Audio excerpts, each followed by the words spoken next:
Des photos dépeignent l'anse de la moinerie dont l'eau est devenue grise et trouble avec les rejets de Nessie. Alors qui est Nessie? Que lui reproche-t-on? On va le découvrir maintenant dans l'Once-12 avec Xavier Châtelet, créateur du collectif des Envasés. Bienvenue Xavier Châtelet derrière ce micro.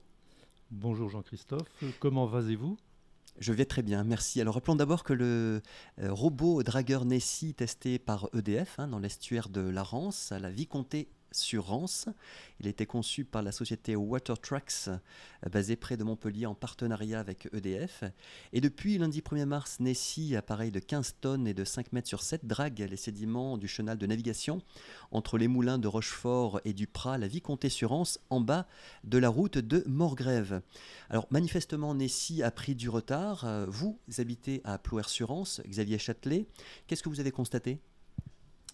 Alors, Nessie est un robot touilleur dont voici l'ancêtre. Nessie touille la vase et la restitue, selon EDF, dans le courant d'une manière naturelle, dans le respect des conditions environnementales. En réalité, Nessie, c'est l'Amoco-Nessie. Nessie provoque une marée grise, elle envoie la vase se redéposer quelques centaines de mètres plus loin. Alors, le mot est un peu fort. Amoco Nessie, ce ne sont pas des hydrocarbures quand même qui viennent se déposer. L'humour et la dérision, c'est une arme des envasés. Nous avons choisi ce terrain pour, en attendant une éventuelle marée humaine sur le barrage. Qu'est-ce que vous attendez en fait? Eh bien, nous attendons, nous souhaitons, notre objectif, c'est de devenir le poil à gratter d'EDF et des autorités pour enfin mettre en place un véritable plan de désenvasement, comme il avait été prévu. Aujourd'hui, le plan expérimental de désenvasement et de gestion des sédiments est réduit à un plan balance ta vase chez le voisin. Alors justement, on va faire un petit peu d'histoire, Xavier Châtelet. Ce plan de désenvasement, qu'est-ce qu'il prévoyait initialement? À Le, quel calendrier aussi? le plan de désenvasement prévu sous le gouvernement précédent prévoyait une extraction, une évacuation passant par des sites de stockage et ensuite une évacuation agricole. Il avait été validé, un budget avait été décidé, tout était en route et le nouveau gouvernement a balayé ce plan pour mettre à la place un nouveau plan et un nouvel organisme, le PTB, chargé de mettre en place ce nouveau plan de gestion dont le budget est de 1,6 million d'euros pour l'année 2021, mais dont la moitié sera consacrée à de nouvelles études, de nouvelles expérimentations, de nouvelles modélisations. C'est du gaspillage, c'est une gabegie financière pour un résultat inefficace. Alors vous aviez déclaré, Xavier Châtelet, auprès de mon confrère Pierre-Yves Godard du Pays Malouin, le simple bon sens permettait de savoir que la vase liquéfiée allait se redéposer quelques centaines de mètres plus loin. Au-delà de l'erreur technique, cette action inutile est une catastrophe écologique et un crime contre la biodiversité en ce sens où les vases vont recouvrir des zones à l'écosystème déjà fragilisées par les chasses hydrauliques hivernales d'EDF. Vous maintenez ces propos? Choisir de disperser la vase au lieu de l'extraire et de l'évacuer, c'est criminel. C'est un crime contre l'écosystème, c'est un crime contre la biodiversité, c'est un crime contre l'estuaire de la Rance. Enfin, c'est un crime contre les générations futures. Alors Raphaël Gaillard, qui est le président de Watertrax, a répondu, je le cite, « Oui, très clairement, il y a un déplacement des sédiments vers l'aval. Nous sommes trop loin de l'usine marémotrice pour pouvoir les rejeter en mer. Cependant, il s'agit d'une expérience. Nous vérifierons que le remède n'est pas pire que le mal. Je comprends que ce test soit décrié par les associations. Cependant, nous n'œuvrons pas présentement dans le cadre du plan d'extraction des sédiments, mais pour un simple curage, une maintenance. Les rejets de sédiments ne vont pas nuire en aval au chenal de navigation puisqu'il y est plus large. » Alors Xavier Châtelet, que vous inspire la réponse de Raphaël Gaillard? Eh bien, effectivement, les rejets ne vont pas nuire au chenal de la navigation ni à la navigabilité, puisque les vases vont se redéposer sur les zones périphériques, sur les zones latérales. Elles iront recouvrir d'une manière diffuse des zones déjà largement impactées, donc en détruisant une biodiversité, un écosystème. C'est une expérimentation sur cette partie en amont. Néanmoins, le PTB, qui est chargé de mettre en place le plan expérimental de gestion, va utiliser le robot pour extraire les vases de la Richardet et les diffuser, les rejeter en aval du barrage, c'est-à-dire dans la baie de Dinard-Saint-Malo. Que deviendront ces vases rejetés en masse, 20 000 m3, ce n'est pas rien, dans la baie de Dinard-Saint-Malo? Qu'est-ce que vous craignez en termes de biodiversité concrètement? On va rentrer dans le détail. Eh bien, j'ai juste une petite question effectivement à poser aux populations et aux riverains de la baie de Dinard-Saint-Malo, sous forme d'un jeu. Pensez-vous que l'expérimentation menée par le PTB avec le robot Nessie d'EDF visant à rejeter 20 000 m3 de vase de la Richardet en aval du barrage verra le littoral, les plages, les zones portuaires des villes de Dinard et de Saint-Malo? Réponse 1, pas du tout impacté. Réponse 2, moyennement impacté. Réponse 3, très impacté par une marée grise. Les lauréats gagnent une semaine gratuite de bain de vase. Alors précisément, vous n'avez pas tout à fait répondu à ma question, Xavier Châtelet. Qu'est-ce qu'on prévoit en termes d'impact de biodiversité concrètement dans la baie de Saint-Malo si ces sédiments se déposent? Eh bien justement, c'est une question à laquelle personne pour l'instant n'a répondu. Les autorités et les organismes concernés n'ont vraisemblablement pas fait d'études ou sinon n'ont pas diffusé les résultats des études éventuelles qu'elles auraient pu faire sur l'impact d'une marée grise. Est-ce qu'il y a un précédent justement en la matière ailleurs? Il ne semble pas y avoir de précédent puisque les ports, les chambres de commerce qui curent les ports existants sur le littoral et rejettent les vases en mer, mais en pleine mer. Ici, la configuration est différente. Techniquement, il est difficile d'aller clapper les vases en pleine mer, donc elles vont être rejetées dans l'estuaire. Il est fort probable que les plages, les côtes soient impactées, mais il est également fort probable qu'une majorité des vases remontent très rapidement dans l'estuaire de la Rance par le turbinage de l'usine de la Rance. Alors, vous avez évoqué en ce début d'entretien tout à l'heure, Xavier Châtelet, les agriculteurs. Par rapport au plan initial de désenvasement, ça veut dire qu'ils devaient récupérer des sédiments? Est-ce que j'ai bien compris? Bien sûr, la filière était préparée, la filière était mise en place. L'agriculture est tout à fait demandeuse de récupérer les sédiments pour servir d'amendement. Donc c'était une des possibilités de comment... On peut développer un petit peu l'avantage de l'amendement en la matière? Alors, je ne suis pas spécialiste de l'agriculture, des études ont été faites.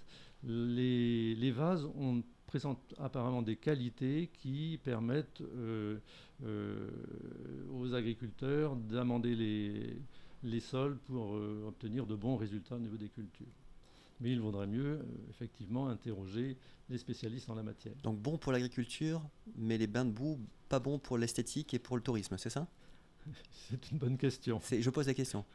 Je doute que les habitants et les riverains de la ville de Dinard voient d'un bon œil des vases se déposer sur la plage du Prieuré. Alors, la concertation, elle en est où actuellement, Xavier Châtelet, puisque vous êtes le créateur, je l'indiquais tout à l'heure, du collectif des Envasés. Donc, vous le prenez avec dérision. On a l'impression que pour l'instant, voilà, vous informez, vous communiquez auprès de la presse, auprès du grand public. Ça en est où, la concertation? Quelles sont les actions qui sont menées, en fait, concrètement, dans les jours qui viennent là? Eh bien, le Covid, comme pour beaucoup, a un petit peu compliqué la mise en place des actions des Envasés. Néanmoins, le printemps permet de voir les idées fuser et de nombreuses actions sont en cours de réalisation ou de mise en place et je vous laisse le soin de découvrir. On peut en savoir un peu plus? Vous êtes combien au collectif des Envasés? Combien de personnes emboîtent le pas de Xavier Châtelet? Sans doute pas autant que nous aurions souhaité à la création des Envasés à cause de la crise sanitaire. Bon, je répondrai un peu comme dans la chanson, nous sommes 2, nous sommes 3, nous sommes 20 et 1000 et 100. Un collectif est un collectif, ce n'est pas une association. De nombreux sympathisants, nous ne savons pas vraiment combien. Il y a une adhésion? Il n'y a pas d'adhésion pour l'instant, donc les gens se manifestent. C'est un soutien moral, en C'est fait. un soutien moral, c'est un soutien sur Internet. Le site n'est pas encore construit, il y a encore beaucoup de choses à créer. Donc en fait, vous ne pouvez pas vraiment répondre à ma question Je ne aujourd'hui peux pas. par rapport aux actions qui vont se faire dans les jours qui viennent, si j'ai bien compris. Non, des actions sont en cours. Vous découvrirez des actions sur YouTube, sur les réseaux sociaux, et également sur le terrain. Alors il semble que Nessie se comporte bien en milieu salin. C'est-à-dire qu'en fait, ce fameux robot n'a pas encore travaillé dans cet univers, dans ce contexte bien précis qu'est la Rance, hein, c'est ça? Alors, les informations qui nous ont été communiquées parlent d'un robot utilisé sur les lacs de montagne. Et effectivement, en Rance, c'est une expérimentation. Il est mis en service depuis novembre 2019 et effectivement, il n'a connu que l'eau douce. Alors, ce qui est dit, c'est que l'autre aspect du test, c'est de déterminer s'il pourrait régulièrement servir au curage du chenal navigable de la Rance, dont EDF a la responsabilité. Ça vous plaît pas trop, Xavier Châtelet? Non, parce que en réalité, ça c'est le discours EDF. EDF semble réduire son devoir d'entretien de l'estuaire à l'entretien du chenal. Et pour EDF, le chenal se résume au chenal d'accès à l'écluse du Châtelier. En réalité, EDF avait pour mission, avait pour obligation à la création de l'usine marémotrice. Et là, je voulais juste préciser que les Envasés ne luttent pas contre l'usine marémotrice, qui est une très belle réalisation technique. C'était un très beau défi technologique à l'époque. C'est très utile, ça produit une énergie, et nous n'avons rien contre l'usine marémotrice. Néanmoins, le mode d'exploitation de l'usine marémotrice provoque des dégâts collatéraux, que sont l'envasement, le surenvasement de l'estuaire. EDF prétend que tous les estuaires s'envasent. C'est un peu vrai, mais je dirais que EDF n'envase pas tous les estuaires. EDF envase uniquement l'estuaire de la Rance. EDF avait l'obligation, dans le cahier des charges, de supporter les frais des aménagements et d'entretien des chenaux et des mouillages, des zones de mouillage, et plus généralement de la construction des ouvrages, etc., dragage, déroquetage, qui paraîtraient nécessaires pour assurer à la navigation, après la mise en service de l'usine, des conditions équivalentes à celles que permet l'état actuel des fonds et des courants, aussi bien dans l'estuaire que pour l'accès au port de Saint-Malo. Ça, c'est le texte. En réalité, tout le monde a oublié ce texte et EDF s'est contenté de curer légèrement le chenal de navigation d'accès à l'écluse, qui, lui, en fait, est curé naturellement par le flot de la Rance qui descend de l'écluse. Alors, il faut savoir effectivement qu'il y a des prélèvements tous les jours, hein, les mesures de courantologie et de turbidité dans la colonne d'eau, qui vont être analysées en laboratoire. Et ce qui est dit, c'est qu'il faut attendre une bonne semaine pour évaluer réellement cette expérience, et que la semaine prochaine, le robot Nessie sera associé à une plus vaste extraction de sédiments. Comment vous réagissez à ça, Xavier Châtelet? Eh bien, c'est toujours le même discours. C'est le plan de désenvasement se réduit à balance ta vase chez ton voisin. On n'extrait pas la vase, on la répand chez les voisins. Donc c'est une hérésie, c'est un crime contre l'estuaire. Bien, mais écoutez, on va suivre le dossier, et lorsque des actions se mettent en cours, vous nous tenez au courant, hein? Avec plaisir. Xavier Châtelet, je rappelle que vous êtes le créateur du collectif, qui n'est pas une association, vous l'avez précisé tout à l'heure au cours de cet entretien, les Envasés. Il y a d'autres masques comme ça, Savaz?